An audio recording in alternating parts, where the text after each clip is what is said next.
ಇವತ್ತಿನ ವಿಡಿಯೋದಲ್ಲಿ ಸೀಸನಲ್ಲಿ ಸಿಗುವಂತಹ ಕಾಳುಗಳನ್ನು ಬಳಸಿ ತುಂಬಾ ರುಚಿಯಾಗಿರುವಂತಹ ಒಂದು ಬೆಳಗಿನ ತಿಂಡಿನ ಯಾವ ರೀತಿಯಾಗಿ ಮಾಡೋದು ಅಂತ ನೋಡೋಣ. ಸಖತ್ ರುಚಿಯಾಗಿರುತ್ತೆ ಅಂತಲೇ ಹೇಳ್ಬೋದು. ಹಾಗಾದರೆ ಬನ್ನಿ ತಡ ಮಾಡದೆ ರೆಸಿಪಿನ ಶುರು ಮಾಡೋಣ. ವಿಡಿಯೋ ನೋಡೋದಕ್ಕೂ ಮೊದಲು ನೀವಿನ್ನು ನನ್ನ ಚಾನಲನ್ನು ಸಬ್ಸ್ಕ್ರೈಬ್ ಮಾಡದೆ ನೋಡ್ತಾ ಇದ್ದರೆ ಪ್ಲೀಸ್ ಸಬ್ಸ್ಕ್ರೈಬ್ ಮಾಡ್ಕೊಳ್ಳಿ. ಹಾಗೆಯೇ ಪಕ್ಕದಲ್ಲಿ ಬರುವಂತಹ ಬೆಲ್ ಐಕನನ್ನು ಕ್ಲಿಕ್ ಮಾಡಿ. ಇದನ್ನು ಮಾಡಲಿಕ್ಕೆ ಮೊದಲು ನಾನಿಲ್ಲಿ ಒಂದು ಕುಕ್ಕರಿಗೆ 4 ರಿಂದ 5 ಚಮಚ ಆಗುವಷ್ಟು ಎಣ್ಣೆನ ಹಾಕ್ಕೊಳ್ತಾ ಇದ್ದೀನಿ. ನೀವು ಎಣ್ಣೆ ಹಾಗೆ ತುಪ್ಪ ಎರಡನ್ನೂ ಒಟ್ಟಿಗೆ ಹಾಕ್ಕೊಳ್ಬೋದು. ನೋಡಿ, ಎಣ್ಣೆ ಸ್ವಲ್ಪ ಬಿಸಿ ಆಗ್ತಿದ್ದಂಗೆ 1 ಚಮಚ ಆಗುವಷ್ಟು ಜೀರಿಗೆನ ಹಾಕ್ಕೊಳ್ತಾ ಇದ್ದೀನಿ. ಜೀರಿಗೆ ಸ್ವಲ್ಪ ಈ ರೀತಿಯಾಗಿ ಸಿಡಿತಿದ್ದಂಗೆ ಇದಕ್ಕೆ ನಾನಿಲ್ಲಿ ಸ್ವಲ್ಪ ತರಕಾರಿಗಳನ್ನು ಹಾಕ್ಕೊಳ್ತಾ ಇದ್ದೀನಿ. ಸಣ್ಣದಾಗಿ ಕಟ್ ಮಾಡಿರುವಂತಹ ಕ್ಯಾರೆಟು, ಬೀನ್ಸು, ಹಾಗೆಯೇ ಉದ್ದವಾಗಿ ಕಟ್ ಮಾಡಿರುವಂತಹ ಖಾರವಾಗಿರುವ 4 ಹಸಿರು ಮೆಣಸಿನಕಾಯಿ, ಹಾಗೆಯೇ ಮೀಡಿಯಂ ಸೈಜಿನ 2 ಈರುಳ್ಳಿನ ಈ ರೀತಿಯಾಗಿ ಉದ್ದವಾಗಿ ಕಟ್ ಮಾಡಿ ಹಾಕ್ಕೊಳ್ತಾ ಇದ್ದೀನಿ. ಹಾಗೆಯೇ ಇದ್ರ ಜೊತೆಗೆ ಸೀಸನಲ್ಲೇ ಸಿಗುವಂತಹ ಕಡಲೆಕಾಳು ಹಾಗೆಯೇ ಬಟಾಣಿ ಕಾಳು ಎರಡು 1 ಕಪ್ ಆಗುವಷ್ಟು ಹಾಕ್ಕೊಳ್ತಾ ಇದ್ದೀನಿ.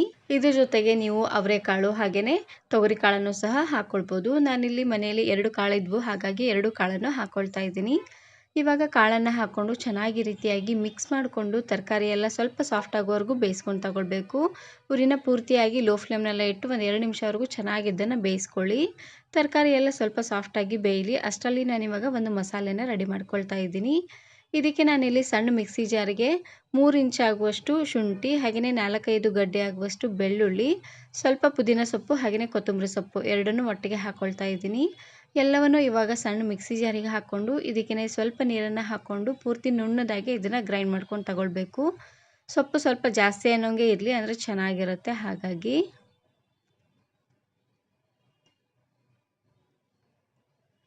ನೋಡಿ, ತರಕಾರಿ ಎಲ್ಲ ಪೂರ್ತಿ ಸಾಫ್ಟಾಗಿ ಚೆನ್ನಾಗಿ ಎಣ್ಣೆಲೆ ಬೆಂದಾದಮೇಲೆ ಇವಾಗ ನಾನಿಲ್ಲಿ ಮೀಡಿಯಂ ಸೈಜಿನ 2 ಟೊಮೆಟೊನ ಈ ರೀತಿಯಾಗಿ ಸಣ್ಣದಾಗಿ ಕಟ್ ಮಾಡಿ ಹಾಕ್ಕೊಳ್ತಾ ಇದ್ದೀನಿ. ಹಾಗೆಯೇ ಇವಾಗ ತಾನೇ ರುಬ್ಬಿರುವಂತಹ ಮಸಾಲೆನೂ ಸಹ ಇದಕ್ಕೆ ಹಾಕ್ಕೊಂಡು ಚೆನ್ನಾಗಿ ಇದನ್ನು ಮಿಕ್ಸ್ ಮಾಡ್ಕೊಳ್ಬೇಕು. ಇದ್ರ ಜೊತೆಗೆ ನಾನಿಲ್ಲಿ ರುಚಿಗೆ ತಕ್ಕಷ್ಟು ಉಪ್ಪು ಹಾಗೆಯೇ 1 ಚಮಚ ಆಗುವಷ್ಟು ಅಚ್ಕಾರದ ಪುಡಿನ ಹಾಕ್ಕೊಳ್ತಾ ಇದ್ದೀನಿ. ಇದಕ್ಕೆ ಮೊದಲೇ ಹಸಿರು ಮೆಣಸಿನಕಾಯಿನೂ ಹಾಕ್ಕೊಂಡಾಗಿದೆ, ಹಾಗಾಗಿ ನಾನಿಲ್ಲಿ ಸ್ವಲ್ಪ ಅಚ್ಕಾರದ ಪುಡಿನ ಹಾಕ್ಕೊಳ್ತಾ ಇದ್ದೀನಿ. ಹಾಗೆಯೇ 1/4 ಚಮಚ ಆಗುವಷ್ಟು ಅರಶಿನ ಪುಡಿ ಎಲ್ಲವನ್ನು ಹಾಕ್ಕೊಂಡು ಚೆನ್ನಾಗಿ ಇದನ್ನು ಮಿಕ್ಸ್ ಮಾಡ್ಕೊಂಡು ತಗೊಳ್ಬೇಕು. ನೋಡಿ, ಈ ರೀತಿಯಾಗಿ ಚೆನ್ನಾಗಿ ಇದನ್ನು ಮಿಕ್ಸ್ ಮಾಡಿದಾದಮೇಲೆ ಉರಿನ ಪೂರ್ತಿಯಾಗಿ ಲೋ ಫ್ಲೇಮ್ನಲ್ಲೇ ಇಟ್ಟು ಒಂದು 2 ರಿಂದ 3 ನಿಮಿಷವರೆಗೂ ಚೆನ್ನಾಗಿ ಇದನ್ನು ಬೇಯಿಸ್ಕೊಳ್ಬೇಕು. ಆವಾಗವಾಗ ಈ ರೀತಿಯಾಗಿ ಕೈಯಾಡ್ತಾನೆ ಇದನ್ನು ಬೇಯಿಸ್ಕೊಂಡು ತಗೊಳ್ಳಿ. ಶುಂಠಿ ಬೆಳ್ಳುಳ್ಳಿಯಲ್ಲಿರುವಂಥ ಹಸಿ ವಾಸನೆ ಎಲ್ಲ ಪೂರ್ತಿಯಾಗಿ ಹೋಗೋವರೆಗೂ ಬೇಯಿಸ್ಕೊಂಡು ತಗೊಳ್ಬೇಕು. ನೋಡಿ, ಈ ರೀತಿಯಾಗಿ ಚೆನ್ನಾಗಿ ಇದನ್ನು ಬೇಯಿಸ್ಕೊಂಡ್ರೆ ಸಾಕಾಗತ್ತೆ.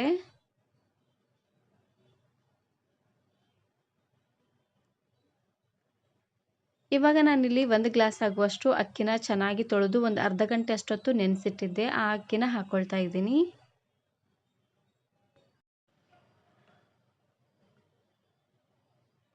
ನೋಡಿ, ನಾನಿಲ್ಲಿ ಈ ಗ್ಲಾಸಲ್ಲಿ 1 ಗ್ಲಾಸ್ ಆಗುವಷ್ಟು ಅಕ್ಕಿನ ಹಾಕ್ಕೊಂಡಿದ್ದೆ. ಇದೇ ಗ್ಲಾಸಲ್ಲಿ 2 ಗ್ಲಾಸ್ ಆಗುವಷ್ಟು ನೀರನ್ನು ಹಾಕ್ಕೊಂಡ್ರೆ ಕರೆಕ್ಟಾಗಿ ಉದ್ದುದ್ರಾಗಿ ಆಗುತ್ತೆ.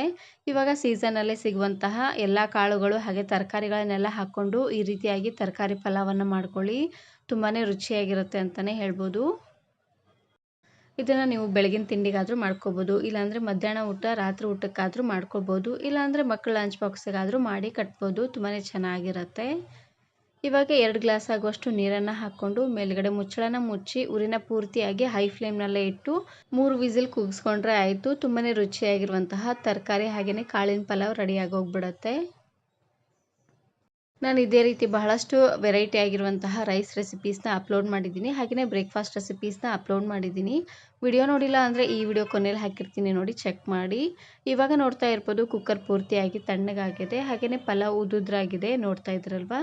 ಅಕ್ಕಿನ ಆದಷ್ಟು ಚೆನ್ನಾಗಿ ತೊಳೆದು ಒಂದು ಅರ್ಧ ಗಂಟೆ ಆದರೂ ನೆನೆಸಿ ಮಾಡ್ಕೊಳ್ಬೇಕು. ಈ ರೀತಿಯಾಗಿ ಮಾಡೋದ್ರಿಂದ ಸಾಫ್ಟಾಗೂ ಇರುತ್ತೆ ಹಾಗೆಯೇ ಉದುದ್ರಾಗೂ ಇರುತ್ತೆ. ತುಂಬಾ ಚೆನ್ನಾಗಿರುತ್ತೆ ತಿನ್ನಲಿಕ್ಕೆ. ಹಾಗಾಗಿ ಒಂದು ಸಾರ್ತಿ ಈ ರೀತಿಯಾಗಿ ಚೆನ್ನಾಗಿ ಇದನ್ನು ಮಿಕ್ಸ್ ಮಾಡ್ಕೊಳ್ಳಿ. ಯಾಕಂದರೆ ತರಕಾರಿ ಹಾಗೆಯೇ ಕಾಳುಗಳೆಲ್ಲ ಕೆಳಗಡೆ ಹೋಗಿ ಕುತ್ಕೊಂಡ್ಬಿಟ್ಟಿರುತ್ತೆ ನೋಡಿ. ಹಾಗಾಗಿ ಈ ರೀತಿಯಾಗಿ ಮಿಕ್ಸ್ ಮಾಡಿಕೊಂಡು ಸರ್ವ್ ಮಾಡ್ಕೊಳ್ಳಿ.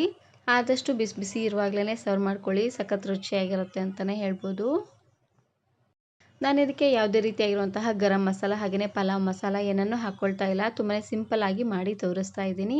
ನಿಮಗೆ ಬೇಕು ಅಂದರೆ ಗರಂ ಮಸಾಲ ಹಾಗೆಯೇ ಜೀರಾ ಮಸಾಲ ಮತ್ತು ಪಲಾವ್ ಮಸಾಲ ಎಲ್ಲ ಹಾಕ್ಕೊಂಡು ಮಾಡ್ಕೊಳ್ಬೋದು. ಇದ್ರ ಜೊತೆಗೆ ನಾನಿಲ್ಲಿ ಸೈಡ್ ಡಿಶ್ ಆಗಿ ಮಿರ್ಚಿನ ಮಾಡ್ಕೊಂಡಿದ್ದೆ, ಮಿರ್ಚಿನ ಸರ್ವ್ ಮಾಡ್ತಾ ಇದ್ದೀನಿ. ಈ ವಿಡಿಯೋ ಇಷ್ಟ ಆದರೆ ಈಗಲೇ ಒಂದು ಲೈಕ್ ಬಟನನ್ನು ಕ್ಲಿಕ್ ಮಾಡಿ ಫ್ರೆಂಡ್ಸ್ ಆ್ಯಂಡ್ ಫ್ಯಾಮಿಲಿ ಜೊತೆಗೆ ಶೇರ್ ಮಾಡಿ. Thank you. Thanks for watching.